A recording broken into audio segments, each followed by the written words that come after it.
जंगलाचा राजा सिंह एका दुपारी झोपला होता. तेवढ्यात एक छोटासा उंदीर खेळत खेळत त्याच्यावरून गेला. सिंह जागा झाला आणि रागाने त्याने उंदराला पकडले.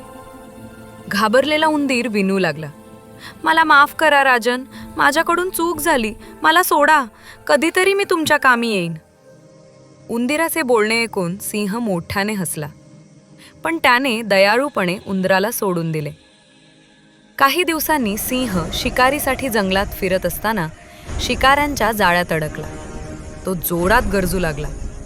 सिंहाची गर्जना ऐकताच उंदीर धावत आला. त्याने आपल्या तीक्ष्ण दातांनी दोर कापले आणि सिंहाला जाळ्यातून मुक्त केले. सिंह आश्चर्यचकित झाला. उंदीर म्हणाला, राजन, आपण मला तेव्हा जीवदान दिले होते, आज मला तुमची मदत करता आली. दोघेही आनंदी झाले. सिंहाने उंदराचे आभार मानले. तात्पर्य: कधीही कुणाला कमी समजू नये. लहानसुद्धा मोठ्याच्या कामी येऊ शकतो.